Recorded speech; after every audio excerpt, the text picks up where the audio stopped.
அத்தனை பேரும் அல்லும்படி 6 முதல் 60% வரை ஆடி தள்ளுபடியுடன் சூப்பர் சரவணா ஸ்டோர்ஸ். ஆச்சி மசாலா எந்த சமையலும் ருசி தேடும் ரகசியம் 20 ரூபாய். 2M சினிமாஸ் டி பிக்சர்ஸ் தயாரிப்பில் தயால் பத்மநாபன் இயக்கத்தில் வெற்றி நடிக்கும் லட்சுமிகாந்தன் கொலை வழக்கு ஜூலை 10 முதல் திரையரங்குகளில். நீண்ட காலமாக எதிர்பார்க்கப்பட்ட முதல்வரின் கரூர் பயணம் இன்னைக்கு அரங்கேறி இருக்கிறது. அந்த பயணத்தில் பல விஷயங்கள் சர்ச்சைக்குரிய வகையில் முதல்வர் பேசிட்டாரு. அது எப்படி ஒரு முதல்வர் டேஷுங்கிற மாதிரியான வார்த்தைகள்லாம் பயன்படுத்தலாம்?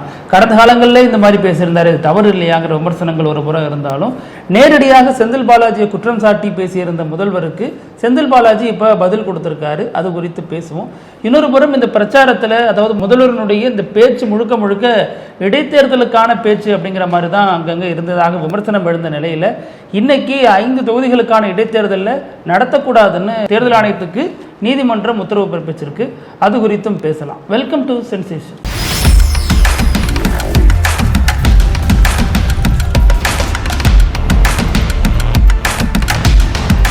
வணக்கம் பத்திவி. வணக்கம் அழகு. நீங்க சொன்னது போல இன்னைக்கு சிஎம் விஜய் பதவியேற்றதுக்கு அப்புறம் முதல் முறையாக கரூருக்கு போயிருக்காரு. அதுல 3 விஷயங்கள். ஒன்று ரொம்ப இல்லை, 9 மாசம் கழிச்சு போயிருக்காரு. ஆமா, அந்த சம்பவத்தை நடந்து 9 மாசம் கழிச்சு போயிருக்காரு. 286 நாள்.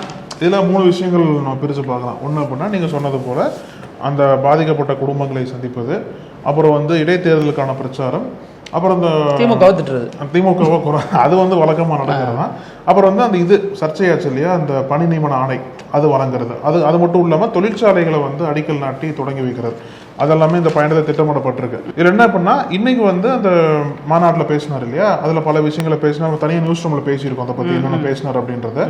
அதில் குறிப்பாக பிரச்சாரம் மாதிரி தான் இருந்தது. ஏன்னா நீங்க விசில் சின்னத்துக்கு ஓட்டு போடுங்கன்னு சொல்லிட்டு தான் அவரும் சொன்னாரு.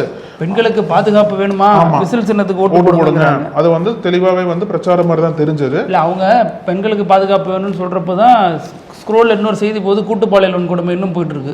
5 பேர் அதுல கைதாயிருக்காங்க அப்படிங்கிற செய்திகளும் போயிட்டு இருக்கு. இப்ப என்ன அப்படின்னா அந்த கரூர், விராலிமலை, அப்புறம் திருச்சி கிழக்கு, அப்புறம் அம்பாசமுத்திரம், சாரி அது எந்த இடம்னா மேலூர்ல கூட்டுப்பாளையம் வன்கொடுமை, அந்த சம்பந்தமான வழக்கும் கீழே போயிட்டு இருந்துச்சு. Breaking news. நீங்க பேசுங்க. ஆமா, இப்ப என்னன்னா இந்த இடைத்தேர்தல் பிரச்சாரத்தை விஜய் தொடங்கினார் இல்லையா, ஆனா இன்னைக்கு சாயங்காலமே இன்னொரு அதிரடியான உத்தரவு என்பது நீதிமன்றத்தில் வந்திருக்கு. 5 தொகுதிகளுக்கு இடைத்தேர்தலை தேர்தல் ஆணையம் அறிவிக்க கூடாது, அதாவது ஜூலை 31 வரைக்கும் அறிவிக்க கூடாதுன்னு சொல்லியிருக்காங்க.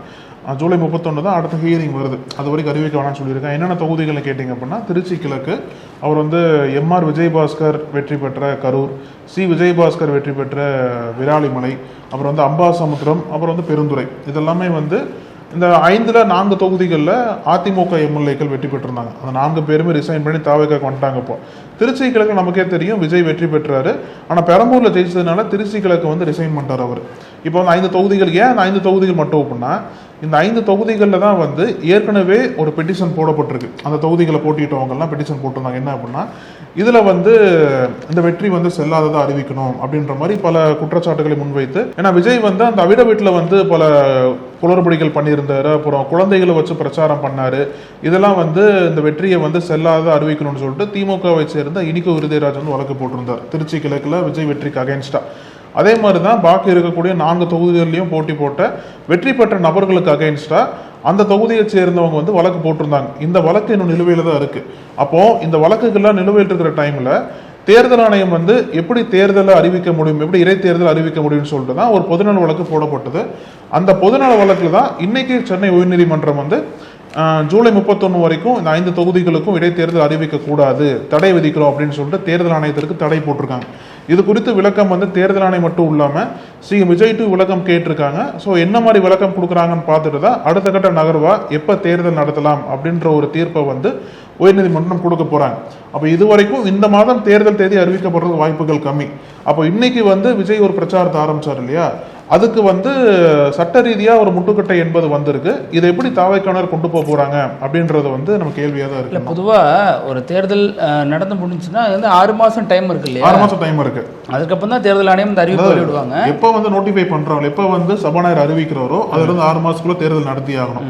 அதனால விஜய்கிட்ட டைம் இருக்கு. இந்த ஒரு தீர்ப்பை தாவைக்காக அகைன்ஸ்டா தான் பார்க்கப்படுது. ஆமா, இந்த விவகாரத்துல இப்போ இத்தனை நாள் காத்திருந்து எம்ஆர் விஜயபாஸ்கர்கள்லாம் வந்த பிறகு ஒரு நிகழ்ச்சி நடத்துகிறாங்க. அதுக்கு வந்த பிறகு தான் கரூருக்கு போகிறாங்க. அப்படின்னா அப்போ ஒரு அஜெண்டாவோட தான் அவங்க போயிருக்காங்க. அவர் போறதுக்கு முன்னாடியே ஒரு பெண் எம்எல்ஏ பேசும் பொழுது இதற்கான பிரச்சாரத்தை ஆரம்பிச்சிட்டாங்க. பெண்களுக்கு பாதுகாப்பு வேணுமா அப்படிங்கிறாங்க. கீழே மேலூர்ல 5 பேர் பாலியல் வன்கொடுமை, அதுல 5 பேர் கைதாகிறாங்க அப்படிங்கிற விஷயங்களும் ஓடிட்டு இருக்கு. பெண்களுக்கு பாதுகாப்பு வேணும்னா விசிலுக்கு வாக்களிங்கிறாங்க. இது இல்லாம நிறைய பாலியல் வன்கொடுமை தினந்தோறும் நடக்குது, அங்கங்க பல கொலைகள் நடக்குது, சட்டம் ஒழுங்கு எல்லா ஆட்சியிலும் ஒரே மாதிரி தான் இருக்கு. அப்படின்னா இவங்க என்ன பண்ணியிருக்காங்கன்னு சொல்லணும்ல. சட்டம் ஒழுங்குல இதெல்லாம் நாங்கள் பண்ணியிருக்கோம்னு சொல்லணும். ஏன்னா சட்டம் ஒழுங்கு தான் பிரதானப்படுத்தி ஆட்சிக்கு வராங்க. இன்னைக்கு விசிலுக்கு வாக்கு கேட்கறது கூட அப்படிதான் கேட்குறாங்க. அப்படிங்கிறப்ப அங்கேயே பிரச்சாரத்தை அவங்க ஆரம்பிச்சிட்டாங்க. கரூருக்கு வந்து வாக்களிங்க அப்படின்னு. அடுத்து வந்த முதல்வர் ரொம்ப ஸ்ட்ராங்கா பேசுறாரு. ஏதோ திமுகவினர் எழுந்தே வர முடியாத அளவுக்கு ஸ்ட்ராங்கா ஒரு அடி அடிங்க. இப்போ அவங்க பண்ண தப்புக்கு தான் நீங்க அவங்கள வீட்டில் உட்கார வச்சிருக்கீங்க, இன்னும் ஸ்ட்ராங்கா அடிங்க அப்படிங்கிற மாதிரி தனது கடுமையான பிரச்சார யுக்தியாக அதை பயன்படுத்தினாரு. அது வந்து பிரச்சாரம் தான். கரூர், விராலிமலை, நீங்க சொன்ன மாதிரி இந்த தொகுதி எல்லாமே அங்கே ரிஃப்ளெக்ட் ஆகும். திருச்சி கிழக்கு எல்லாம் பக்கம் பக்கம் இருக்கிறதுனால ரிஃப்ளெக்ட் ஆகிறதுக்கான வாய்ப்புகள் இருக்கு. ஆனாலும் இது வந்து உடனடியாக இன்னைக்கு நீங்க சொன்ன இந்த வழக்கு இடைத்தேர்தல் தடை போட்டதுங்கிறது ஒரு சின்ன பின்னடைவாக தான் பார்க்கப்படுது. அப்போ இதெல்லாம் கணக்கு பண்ணி தானே அவங்க வந்தாங்க. இப்போ தடைன்னா என்ன பண்றது அப்படிங்கிற அடுத்த கட்ட குழப்பமும் அங்க அரங்கேறி இருக்கு. நம்ம விஜயனுடைய பேச்சுல பல விஷயங்கள் பார்த்தோம். முதல்வர் வந்து ஹார்ஷா பேசுறாரு, கோபமா பேசுறாரு. கரூர் வழக்குக்கு காரணம் திமுக தான் சொல்றாரு, செந்தில் பாலாஜின்னு சொல்றாரு. இந்த வழக்கு எல்லாம் சிபிஐல இருக்கு, இருந்தாலும் அவர் பேசுறாரு போலீஸ் நாடகம் ஆயிடுச்சுன்னா அவர் மந்திரி, அவர் தான் போலீஸ் துறை மந்திரி. போலீஸ் நாடகம் ஆயிடுச்சுன்னா எந்த போலீஸ்னு காட்ட வேண்டியதானே, அந்த போலீஸ் மீது நடவடிக்கை எடுக்க வேண்டியதானே. அந்த போலீஸ் தப்பு பண்ணியிருந்தாங்கன்னா அதற்கான ஆதாரத்தை வெளியிட வேண்டியதானே. எதுவுமே இல்லை. கேட்டா சிபிஐல இந்த வழக்கு இருக்கு. அப்ப சிபிஐல இந்த வழக்கு இருக்குன்னா அதை பத்தி ஏன் பேசுவானே, ஏன் விமர்சிப்பானேங்கிற இன்னொரு கேள்வியும் இருக்கு இல்லையா. அப்ப இந்த விவகாரத்தை நம்ம எப்படி புரிஞ்சுக்கிறதுனே தெரியல. அரசு அல்லது தாவேக்கா இதை தனித்தனியா எப்படி புரிஞ்சிருக்காங்க அப்படிங்கிறதும் புரியல. இப்ப இதுல முக்கியமா எல்லாரும் எதிர்பார்த்தது என்ன அப்படின்னா, விஜய் திமுக விமர்சிப்பாருன்னு தெரியும். ஆனா பாஜக விமர்சிப்பாரா? திமுக அரசியல் எதிரியை வீழ்த்திட்டாரு. அப்ப கொள்கை எதிரி தானே பிரதானம். கொள்கை எதிரி தானே எப்பவுமே இருப்பாங்க. பாஜக குறித்தான எந்த விமர்சனத்தையும் வைக்கல. ஒரே ஒரு இடத்துல டீலிமிட்டேஷன் மறுபடியும் வர மாதிரி இருக்கு, தொகுதி மறுவரை, அது வந்தால் நாங்க விட மாட்டோம் அப்படின்னு சொல்றாரு. அது நம்ம எப்படி எதிர்க்க முடியும்? உங்கள்ட்ட என்ன எம்பி இருக்காங்க, எப்படி எதிர்ப்பீங்க? வெறுமனே அறிக்கை விடுவீங்களா? போராட்டம் பண்ணுவீங்களா? தாவேக்காவுக்கு இருந்த ஒரே எம்பிக்கான வாய்ப்பையும் நீங்க காங்கிரஸ் கிட்ட கொடுத்துட்டீங்க. அப்புறம் எப்படி எதிர்க்க முடியும்? இந்தியா கூட்டணில நீங்க இல்ல. எஸ்ஐஆருக்கு எதிராக பெட்டிஷன் வந்து உச்சநீதிமன்றத்தில் போடுறாங்க அப்படின்னா அதுல திமுக கையெழுத்து போடுது, தாவேக்கா கையெழுத்தே போடல. இங்க நம்ம திருமாவளவன் சொல்றாரு திமுகவும் தாவேக்காவும் ஒரே கூட்டணியில் வரணும் அப்படிங்கிறாரு. நமக்கு புரியல. ஆனா இதெல்லாம் புரியறதுக்கு பெரிய அரசியல் அறிவு வேணுங்கிறாரு. அப்போ நம்ம தான் ஓட்டு போட போறோம். நமக்கு புரியுற ஒரு அரசியல் தான் அவங்க பண்ணணும். புரியாத ஒரு அரசியலை பண்ணிட்டு உங்களுக்கு புரிஞ்சுக்கிறதுக்கு பக்குவம் பத்தாது அப்படிங்கிறாரு. சரி, அதுதான் அப்படி பேசுறாரு அப்படின்னு பார்த்தா இன்னைக்கு வேறொரு விஷயத்த சொல்லியிருக்காரு. பாஜகவை விஜய் விமர்சிக்கவே மாட்டேங்கிறாருங்க அப்படின்னு செய்தியாளர்கள் கேட்கிறாங்க. மாணிக்கம் தாகூர் திருமாவளவனை சந்திக்கிறாரு. புதுசா பதவியேற்ற பிறகு ஒரு மரியாதை நிமித்தமான சந்திப்பு. அந்த சந்திப்புல திருமாவளவன் என்ன சொல்றாருன்னா, அதுக்குதான் நாங்க பேசுறோம்ல, பாஜக பத்தி நாங்க பேசுறோம்ல, அவர் வந்து அமைதியா தானே இருக்காரு, எங்களை அலோவ் பண்ணாம நாங்க பேச முடியுமா, பாஜக எதிராக பேசக்கூடாதுன்னு சொல்றாங்கல்ல அப்படிங்கிறாரு. ரொம்ப பரிதாபமா இருக்கு நமக்கு பாக்குறப்ப. வெல்லும் சனநாயகம் பல மாநாடுகள் நடத்திருக்காரு. சமூக நீதிக்காகவும் பல விஷயங்களுக்காக, பெண்களின் உரிமைக்காக, மது ஒழிப்புக்காக மாநாடு நடத்திட்டு, அப்புறம் சனாதனத்தை வேறொருப்போம்லாம் மாநாடு நடத்திருக்காரு. பல விஷயங்கள் கோரா இறங்கி அடிச்சிருக்காரு. அந்த திருமாவளவன் யாரை வந்து சந்தேகப்படணும்? விஜய் ஏன் பேசணும்ல கேட்கணும். ஆனா அவர் என்ன சொல்றாரு, விஜய் பேசாம இருக்கிறது வந்து டாக்லெஸ் ஒர்க் மோர் அப்படிங்கிறது அவருடைய சித்தாந்தமா இருக்கலாம். இன்னைக்கு கரூர்ல விஜய் அதை தான் பேசியிருக்காரு. கடந்த காலங்களில் திருமா வந்து எப்படி எல்லாம் ரியாக்ட் பண்ணிருக்காரு எல்லா விஷயங்களுக்கும் பார்க்கணும். ஒண்ணும் இல்ல, டாக்லெஸ் ஒர்க் மோர் வந்து பாஜக மட்டும் தான் பொருந்தும் போல் இருக்கு. ஆமா, விஜய்க்கு பொருந்தும்ல சொல்றாரு. இல்ல, பாஜக வரும்போது அந்த கொள்கை எட்டு வருவாங்க. டாக்லெஸ் அப்படின்னா பேச மாட்டோம் பாஜக பத்தி. ஏங்க, ஆளுநர் விவகாரம், ஆளுநர் தமிழ்நாட்டு உரிமையில தலையிடுறாரு. அதற்கு திருமாவளவன் கோவப்படுறாரு, வன்னியரசு கோவப்படுறாரு. விஜய் ஏன் கோவப்படல, ஒரு அறிக்கை வெளியிடலன்னு கேட்டா அதுக்கு தான் நாங்க இருக்கமே அப்படின்னா அதுதான் நாங்க சொல்லிட்டு இருக்கோம். இது எப்படி விஜயோட வாய்ஸ் தான் செயல்பட்டு இருக்காங்க. அப்ப விஜய் எப்ப செயல்படுவாரு? செயல்பட்டு இருக்காங்க. ஏங்க, இன்னொரு அமைச்சர் மீது ஒரு குற்றச்சாட்டு இருக்கு, எம்எல்ஏ மீது பாலியல் வன்கொடுமை இருக்கு, வழக்கறிஞர் இன்னைக்கு ஒரு பைசா கூட நாங்க ஊழலே பண்ணல, ஒரு பைசா லஞ்சம் வாங்கல, லஞ்சம் கேட்டா தராதீங்கிறார் இல்லையா. அவர் கட்சியில் இருக்கக்கூடிய ஒரு பெண் வழக்கறிஞர் வெளியிட்ட செய்தி நமக்கு தெரியும்.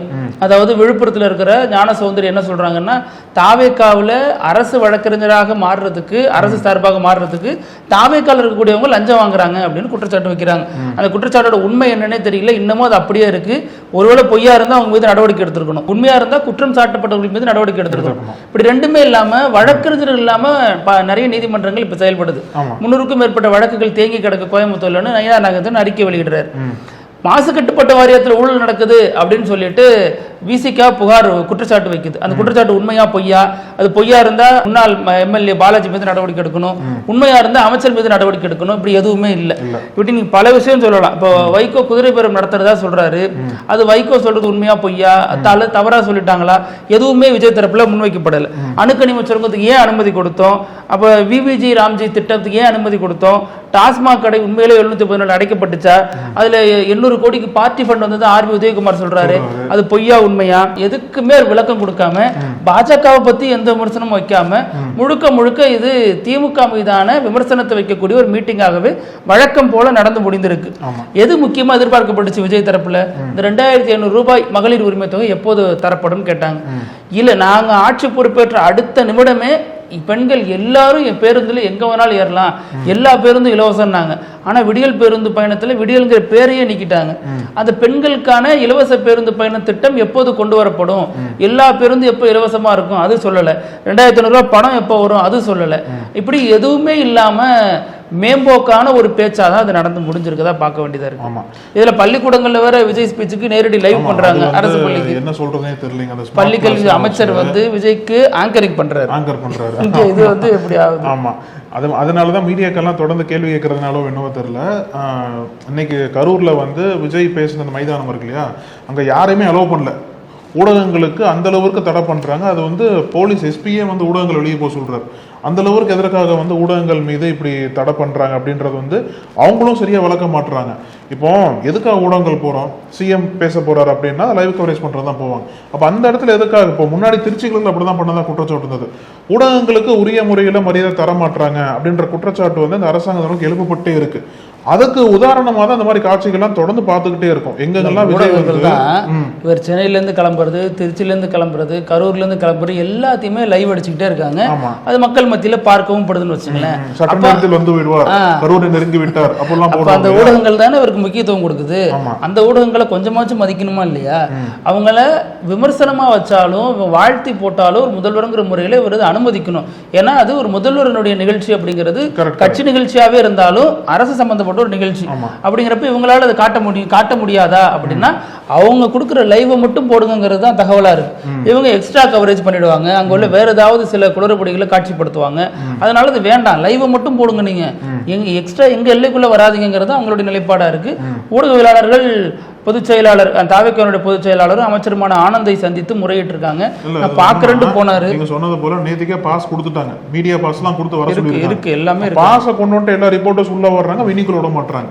அப்ப எதுக்காக பாஸ் கொடுத்தான்னு கேட்கும்போது இல்ல அங்க மிஸ்கம்யூனிகேஷன் ஆயிருக்கு, யாரும் தெரியாம கொடுத்துட்டாங்கன்ற மாதிரி ஒரு விளக்கத்தை தாவேக்கா கொடுக்குறாங்க. அப்ப எதுக்காக ரிப்போர்ட்டர்ஸ் நீங்க பாஸ் தரணும், எதுக்காக ரிப்போர்ட்டர்ஸ்க்கு நீங்க வரவேற்கணும், வந்ததுக்கு அப்புறம் வெளியூர்ல இருந்து எதுக்காக நீங்க உங்களை தடை பண்ணணும் அப்படின்ற பல கேள்விகளுக்கு அரசு சார்பாக விளக்கத்தை கொடுத்தாக வேண்டிய தேவை எழுந்து. இதில் கரூருக்கு இன்னைக்கு முதல்வர் போனதில் முக்கியமாக சர்ச்சையான ஒரு விஷயம் என்னன்னா, பாதிக்கப்பட்ட குடும்பத்தினருக்கு 32 பேருக்கு அரசு பணியாணை கொடுத்துருக்காரு.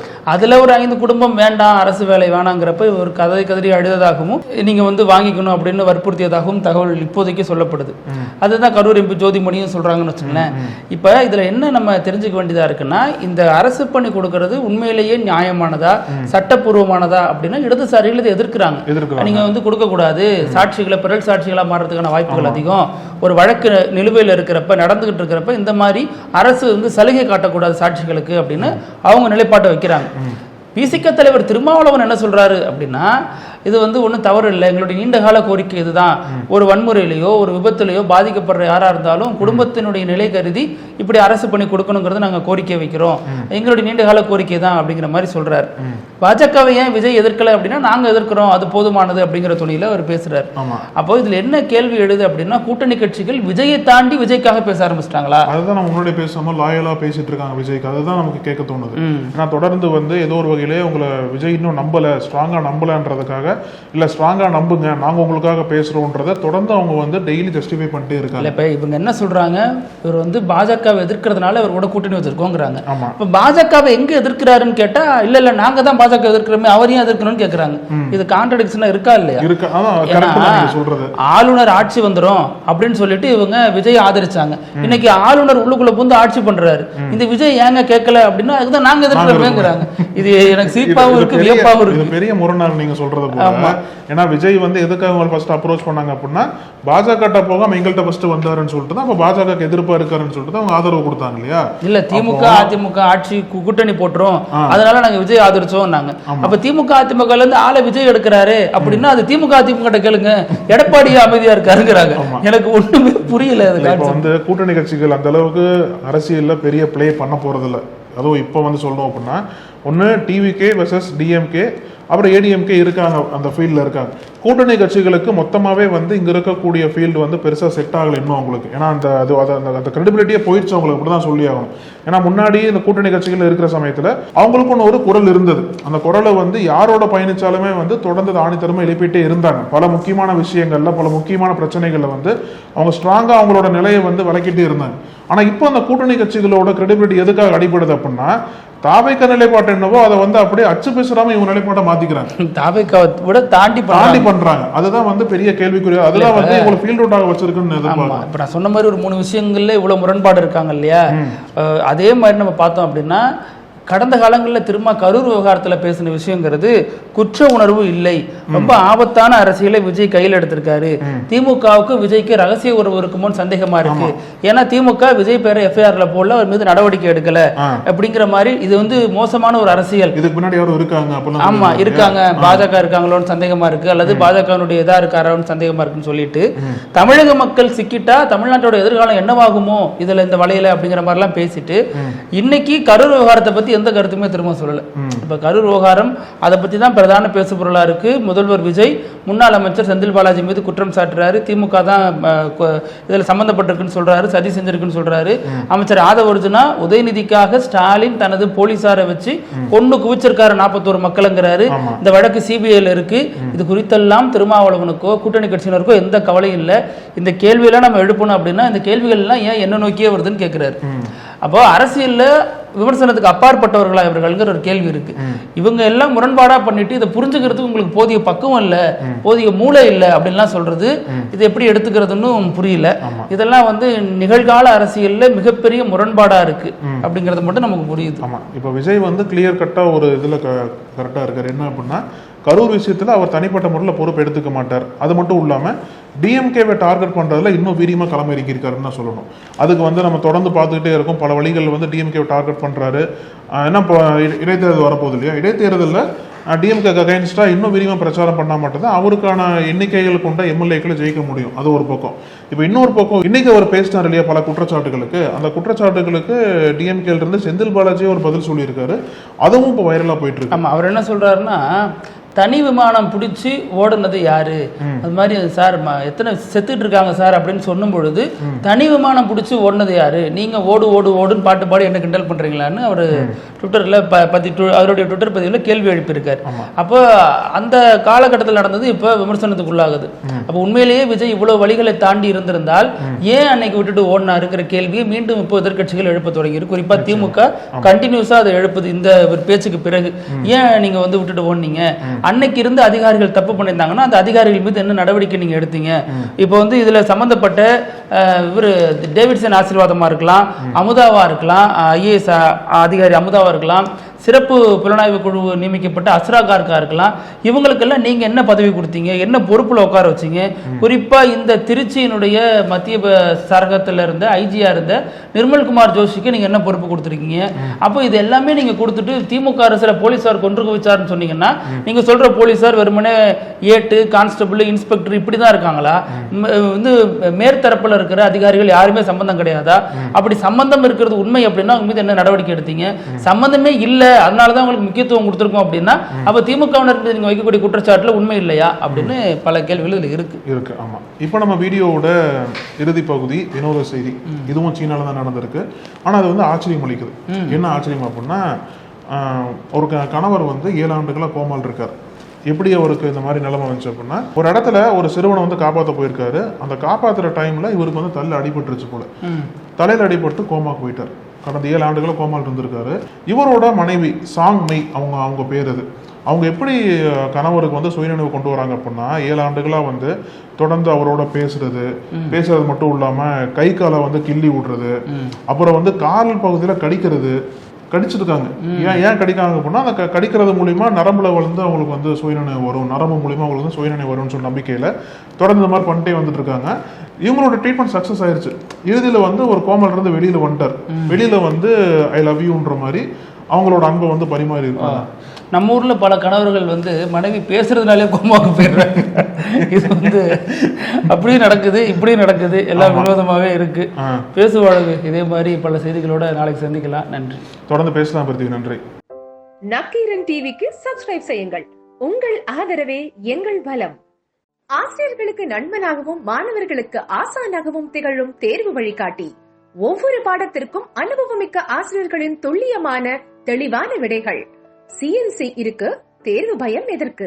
இது தீரன் பப்ளிஷிங் ஹவுஸ் விற்பனை வெளியீடு.